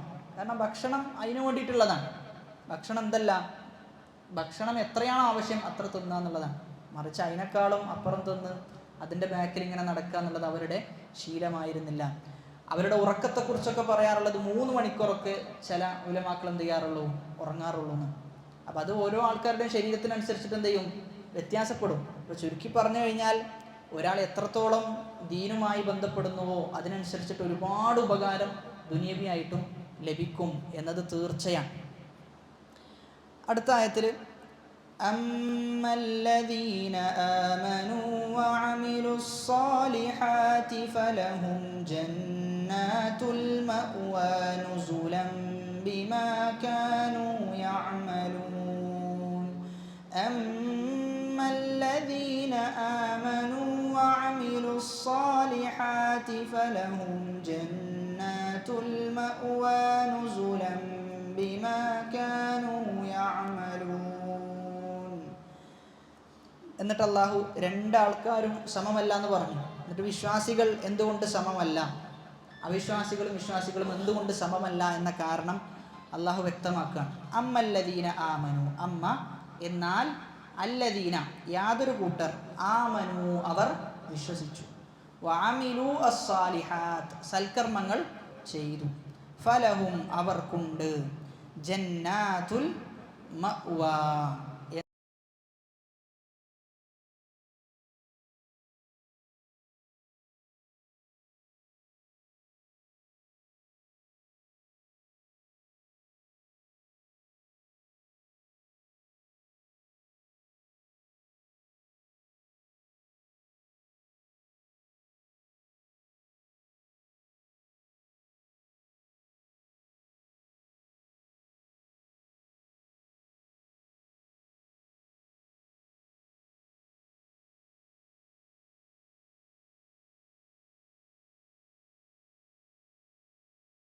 ായിട്ടാണ് എന്തുള്ളത്, ഇതൊക്കെ അവർക്ക് അവിടെ ഉണ്ടാവുക എന്ന് പറഞ്ഞു വെക്കാം. അപ്പൊ അത് അടുത്ത ആയത്തും ഈ ആയത്തും കുറച്ചും കൂടി വിശദീകരിക്കേണ്ട ആയത്തുകളാണ്. ഇൻഷാല്ലാഹ് നമുക്ക് എന്ത് ചെയ്യാം, അടുത്ത ക്ലാസ്സിലും സവിസ്തരം വിശദീകരിക്കാനാണ് ഉദ്ദേശിക്കുന്നത്. അല്ലാഹു സുബ്ഹാനഹു വ തആല കേട്ടതിലുപരി ജീവിതത്തിൽ പ്രാവർത്തികമാക്കാനുള്ള തൗഫീഖ് നൽകി അനുഗ്രഹിക്കുമാറാകട്ടെ. വന്നുപോയ എല്ലാ പാപങ്ങളും അല്ലാഹു ഈ റമദാനിലൂടെ നമുക്ക് പുറത്തു തരുമാറാകട്ടെ. ഈ റമദാനിലൂടെ സ്വർഗ്ഗപ്രവേശനം ലഭിക്കുകയും നരകത്തിൽ നിന്ന് മോചനം ലഭിക്കുകയും ചെയ്യുന്ന അവന്റെ മുത്തഖീങ്ങളായ അടിമകളുടെ കൂട്ടത്തിൽ നമ്മെ ഓരോരുത്തരെയും ഉൾപ്പെടുത്തി അനുഗ്രഹിക്കുമാറാകട്ടെ. അല്ലാഹുമ്മ ഗ്ഫിർ ലിൽ മുഅ്മിനീന വൽ മുഅ്മിനാത്ത് വൽ മുസ്ലിമീന വൽ മുസ്ലിമാത്ത് അൽഅഹ്യാഇ മിൻഹും വൽ അംവാത്ത് ഇന്നക മുജീബുദ് ദഅവാതി വ യാ ഖാദിയൽ ഹാജാത്ത്.